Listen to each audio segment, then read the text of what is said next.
केंद्रीय व्यवस्थापिका चीन की राष्ट्रीय जन कांग्रेस। मैं Kaushal Kumar Sen, assistant professor political science, Babu Shobharam government arts college Alwar. इस अंक में हम चीन की संसद अर्थात वहाँ की केंद्रीय व्यवस्थापिका राष्ट्रीय जन कांग्रेस का अध्ययन करेंगे। चीन एक समाजवादी व्यवस्था वाला राज्य है जहाँ जन लोकतांत्रिक अधिनायकवादी शासन प्रणाली है, किंतु संवैधानिक संरचना की दृष्टि से चीन की शासन प्रणाली संसदीय शासन प्रणाली की तरह है और इस दृष्टि से यह ब्रिटिश संसदीय प्रणाली के निकट है। जहां ब्रिटिश संसदीय पद्धति का आधार उदारवादी संविधानवाद है, वहाँ ही चीन की संसदीय पद्धति का आधार मार्क्सवादी साम्यवादी संविधानवाद है।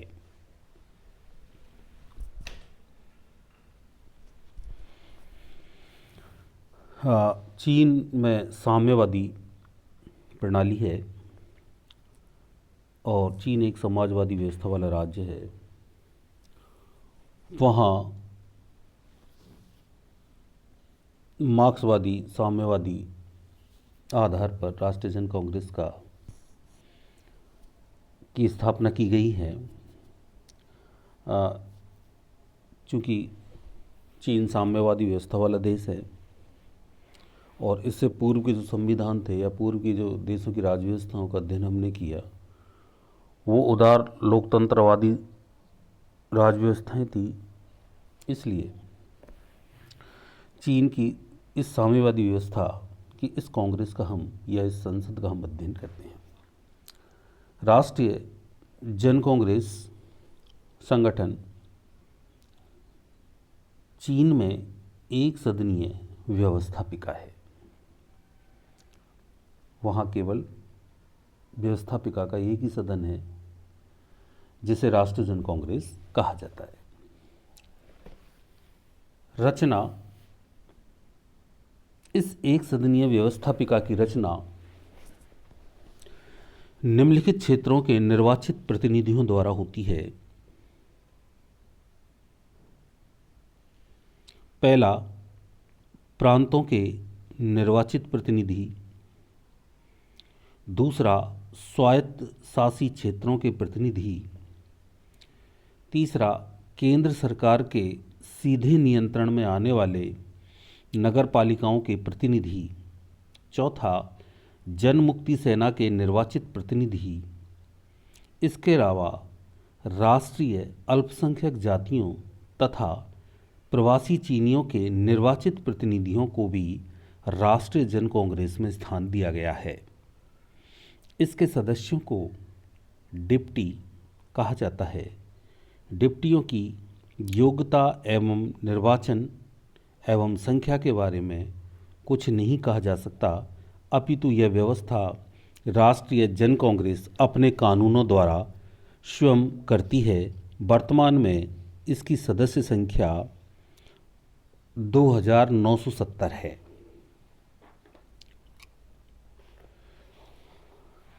ऐसे सभी चीनी नागरिक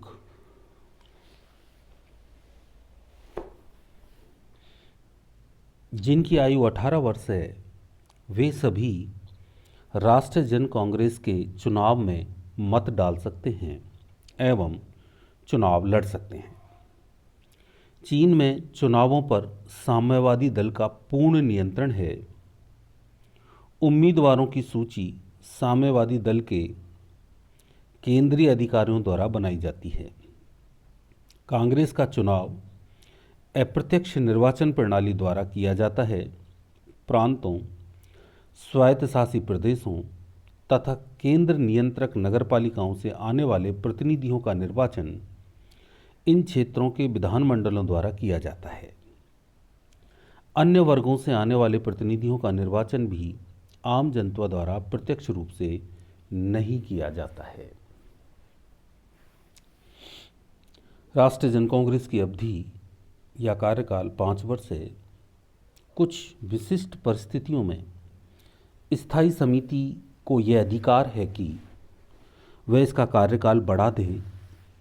इन विशिष्ट परिस्थितियों के समाप्त होने की अवधि में 1 वर्ष के भीतर नया चुनाव हो जाना चाहिए। विद्यार्थियों को ये बताना चाहूँगा कि स्थायी समिति राष्ट्रीय जन कांग्रेस की सभी समितियों में महत्वपूर्ण समिति है, जिसका अध्ययन भी हम करेंगे, क्योंकि यह एक ऐसी समिति है जो कांग्रेस के अधिवेशन में नहीं होने की स्थिति में राष्ट्रीय जन कांग्रेस की समस्त शक्तियों का उपभोग करती है।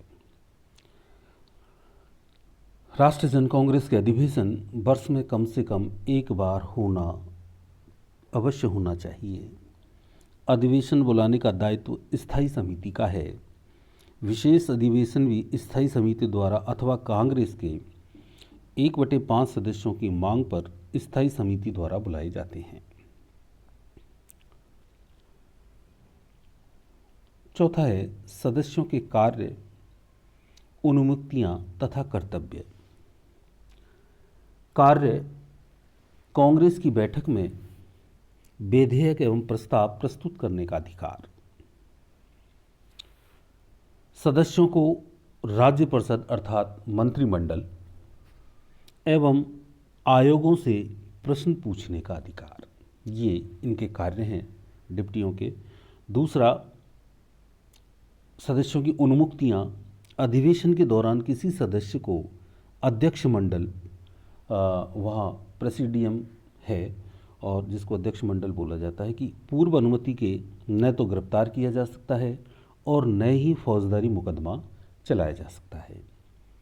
बैठक के दौरान सदस्य द्वारा दिए गए भाषण एवं किए गए मतदान के विरुद्ध कोई कानूनी कार्रवाई नहीं की जा सकती है। तो ये सदस्यों की उन्मुक्तियां हैं। कर्तव्य एवं दायित्व: उसे संविधान एवं कानून के पालन में आदर्श प्रस्तुत करना चाहिए। उसे राज्य की गोपनीय बातों को गुप्त रखना चाहिए। उसे उत्पादन के कार्य एवं सार्वजनिक कार्यों को पूरा करने में अपना सहयोग देना चाहिए। उसे आम जनता से लगातार संपर्क रखना चाहिए। यदि कोई सदस्य अपने उपरोक्त कर्तव्यों की पूर्ति में असफल रहता है तो उसकी निर्वाचक इकाई, जिसने उसको निर्वाचित किया है, उसकी जो निर्वाचक इकाई है उसकी सदस्यता का अंत कर सकती है, अर्थात उसे वापस बुला सकती है, उसका रिकॉल कर सकती है। राष्ट्रीय जन कांग्रेस के पदाधिकारी: राष्ट्रीय जन कांग्रेस अपनी बैठकों के संचालन के लिए एक प्रेसिडियम का चुनाव करती है, अध्यक्ष मंडल का चुनाव करती है। यह प्रेसिडियम, इस प्रेसिडियम के कुछ स्थायी सभापतियों का भी चुनाव करती है। यह जो प्रेसिडियम के कुछ स्थायी सभापति उनका भी चुनाव करती है और एक सेक्रेटरी जनरल का भी चुनाव करती है। विभिन्न समितियां: कांग्रेस अपने अनेक समितियों का निर्माण करती है, जैसे राष्ट्रीयता समिति, विधि समिति, शिक्षा समिति, विज्ञान समिति, सांस्कृतिक एवं सार्वजनिक स्वास्थ्य समिति, समुद्र पारीय चीनियों अर्थात प्रवासी चीनी समिति, स्थायी समिति एवं विभिन्न जांच समितियां। विद्यार्थी ध्यान देंगे कि इन सभी समितियों में स्थायी समिति सर्वाधिक महत्वपूर्ण है, जिसे लघु कांग्रेस भी कहा जाता है। राष्ट्रीय जन कांग्रेस की शक्तियां: powers and function of the National People's Congress. पहला, संविधान संबंधी शक्ति एवं कार्य। इस संबंध में 2 कार्य हैं। पहला, कांग्रेस को अधिकार है कि वह संविधान के क्रियान्वयन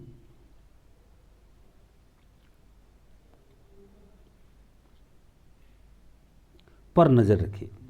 यदि शासन का कोई अंग अथवा अधिकारी ऐसा कोई कार्य करता है जो संविधान के विरुद्ध हो तो कांग्रेस उसे रोकती है। दूसरा, कांग्रेस को संविधान में संशोधन की शक्ति एवं अधिकार प्राप्त है, किंतु संशोधन का प्रस्ताव राष्ट्रीय जन कांग्रेस अथवा उसकी स्थायी समिति द्वारा उनके 1/5 सदस्यों से अधिक द्वारा रखा जाता है तथा यह प्रस्ताव राष्ट्रीय जन कांग्रेस की कुल सदस्य संख्या के 2/3 बहुमत से पारित किया जाना आवश्यक होता है। दूसरी शक्तियां हैं मूल संविधान से संबंधित शक्ति एवं कार्य। कांग्रेस को फौजदारी अपराधों, क्रिमिनल्स अफेयर्स, दीवानी मामलों, सिविल अफेयर्स, राज्य के अंगों तथा अन्य विषयों से संबंधित मूल संविधियों, बेसिक स्ट्रक्चर्स के निर्माण अथवा उनमें संशोधन की शक्ति प्राप्त है। मूल संविधियों के अलावा अन्य विषयों पर कानून के निर्माण की शक्ति स्थायी समिति को है। निर्वाचन संबंधी शक्तियां एवं कार्य। नई कांग्रेस अपनी शुरुआती बैठकों में चीन के जनवादी गणराज्य के राष्ट्रपति तथा उपराष्ट्रपति का चुनाव करती है। कांग्रेस चीन के सर्वोच्च जन न्यायालय के अध्यक्ष, सर्वोच्च जन अभियोग संचालन संस्थान के मुख्य अभियोग संचालक, एक तरीके से महान्यायवादी, तथा केंद्रीय सैनिक आयोग के अध्यक्ष का भी चुनाव करती है। अगला है चयन संबंधी शक्तियां एवं कार्य। चीन के राष्ट्रपति की सिफारिश के आधार पर कांग्रेस प्रधानमंत्री के चयन या नियुक्ति के बारे में निर्णय लेती है। दूसरा, चीन के प्रधानमंत्री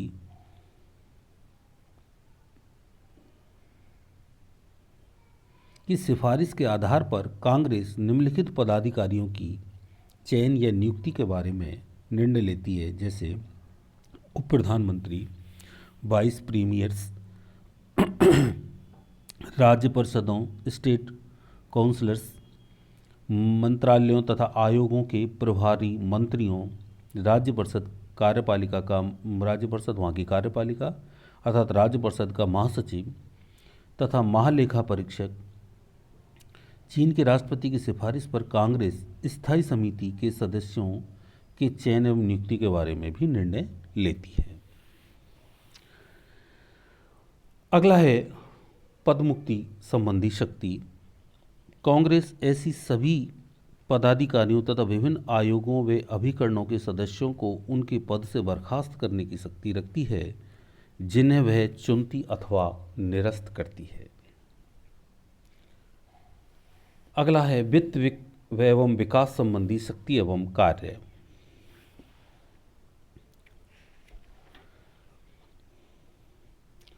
कांग्रेस चीन के राष्ट्रीय बजट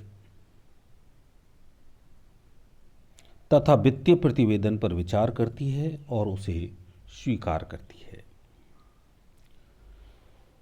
कार्यपालिका संबंधी शक्ति एवं कार्य।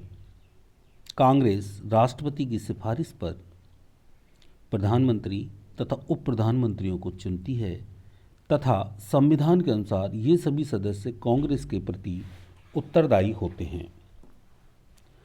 यद्यपि चीन में, ये ध्यान रखना है विद्यार्थियों को, संसदीय शासन प्रणाली अपनाई गई है, किंतु राज्य परिषद अर्थात कार्यपालिका का कांग्रेस के प्रति उत्तरदायित्व तो भिन्न प्रकार का है। जैसे राज्य परिषद कांग्रेस के प्रति सामूहिक रूप से उत्तरदायी नहीं है, अर्थात कांग्रेस संपूर्ण राज्य परिषद को पदमुक्त न करके उसके 1 या 2 सदस्यों को हटा सकती है। दूसरा, जब कांग्रेस का अधिवेशन नहीं होता है तो राज्य परिषद स्थायी समिति के प्रति उत्तरदायी होती है। अगला है युद्ध एवं शांति संबंधी शक्ति एवं कार्य। कांग्रेस चीन की विदेश नीति का निर्धारण एवं नियंत्रण करती है। वह अन्य देशों के साथ युद्ध एवं शांति की नीति का निर्णय लेती है। इसके निर्णय के अनुसार राष्ट्रपति घोषणा करता है यदि कांग्रेस अधिवेशन में नहीं हो तो स्थायी समिति इस कार्य को करती है। स्थायी समिति संबंधी शक्ति एवं कार्य। कांग्रेस राष्ट्रपति की सिफारिश के आधार पर स्थायी समिति के सदस्यों का चयन अथवा नियुक्ति करती है। यह कांग्रेस के प्रति उत्तरदायी है।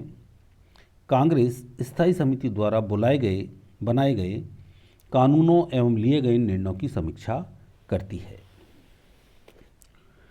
कांग्रेस की विशिष्ट शक्ति एवं कार्य।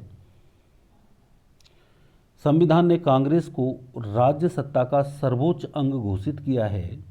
कांग्रेस को उन सभी शक्तियों के प्रयोग अथवा उन सभी कार्यों को करने का अधिकार प्राप्त है जिन्हें वह समाजवादी व्यवस्था की रक्षा एवं राष्ट्र हित की अभिवृद्धि के लिए आवश्यक समझती है। इस प्रकार ये राष्ट्रीय जन कांग्रेस की अधिकार एवं शक्तियाँ हुई। हम अब स्थायी समिति के बारे में एक संक्षिप्त अध्ययन और करते हैं कि क्योंकि स्थायी समिति कांग्रेस की एक समिति है, स्टैंडिंग कमेटी, किंतु बहुत महत्वपूर्ण कमेटी जिसका विवरण बार बार आता है। तो स्थायी समिति, चीनी संविधान ने स्थायी समिति को राष्ट्रीय जन कांग्रेस का स्थायी निकाय बताया है। वर्ष में राष्ट्रीय जन कांग्रेस का अधिवेशन मात्र कुछ दिन चलता है और इस स्थिति में स्थायी समिति कांग्रेस के एक स्थानापन्न संस्था का रूप धारण कर लेती है। चीनी शासन प्रणाली में स्थायी समिति लगभग वैसे ही महत्व प्राप्त कर लेती है जैसे इसकी स्वामी संस्था राष्ट्रीय जन कांग्रेस को प्राप्त है। तो यहाँ इस विवरण से हमें ज्ञात होता है कि स्थायी समिति कांग्रेस की महत्वपूर्ण समिति है। जब कांग्रेस का अधिवेशन नहीं हो रहा होता है तब स्थायी समिति उसकी समस्त शक्तियों का उपभोग करती है। स्थायी समिति की रचना, समिति में एक अध्यक्ष, एक उपाध्यक्ष, एक महासचिव, कुछ अन्य सचिवों के अलावा अनेक साधारण सदस्य होते हैं। इस समिति में अल्पसंख्यक राष्ट्रीयताओं को भी स्थान दिया जाता है। राष्ट्रीय जन कांग्रेस द्वारा स्थायी समिति के सदस्यों का निर्वाचन किया जाता है और उसे इन सदस्यों को वापस बुलाने का भी अधिकार है। स्थायी समिति का अध्यक्ष माह में कम से कम 2 बैठकें आमंत्रित करता है और ज़रूरत होने पर वह इसकी अधिक बैठकें भी बुला सकता है। स्थायी समिति का अध्यक्ष ही इसकी बैठकों की अध्यक्षता करता है। वह समिति द्वारा लिए गए निर्णयों अथवा उसके द्वारा की गई आज्ञाओं पर हस्ताक्षर करता है। संविधान ने स्थायी समिति का कार्यकाल राष्ट्रीय जन कांग्रेस के कार्यकाल के बराबर रखा है। इस प्रकार स्थायी समिति का कार्यकाल भी 5 वर्ष है। वस्तुतः यह व्यवस्था की गई है कि स्थायी समिति तब तक कार्य करती रहती है जब तक नई निर्वाचित कांग्रेस अपने प्रथम अधिवेशन में नई स्थायी समिति का चुनाव नहीं कर लेती है। स्थायी समिति की इस प्रकार इस संक्षिप्त विवरण से हमें यह विदित होता है कि स्थायी समिति उन सभी कार्यों को करती है जब राष्ट्रीय जन कांग्रेस का अधिवेशन नहीं हो रहा होता है जिनको राष्ट्रीय जन कांग्रेस करती है। एक्चुअल में स्थायी समिति जब राष्ट्रीय जन कांग्रेस के अभाव में कोई भी विधायन संबंधी कार्य करती है तो उसको जब भी अधिवेशन होता है तो उसमें अनुसमर्थन कराना, उसका समर्थन जन कांग्रेस में होता है। लेकिन व्यवहार में स्थायी समिति बहुत महत्वपूर्ण समिति है। चीन में साम्यवादी व्यवस्था है, वहाँ जो महत्वपूर्ण स्थान है वो साम्यवादी दल को है। साम्यवादी दल वैसे सत्ता में प्रत्यक्ष भाग नहीं लेता, वह स्थायी समिति के माध्यम से इस साम्यवादी व्यवस्था में भाग लेता है, अर्थात उसकी हर प्रक्रिया पर साम्यवादी दल का हस्तक्षेप होता है। इस प्रकार हमने इस अंक में राष्ट्रीय जनवादी कांग्रेस का अध्ययन किया। धन्यवाद।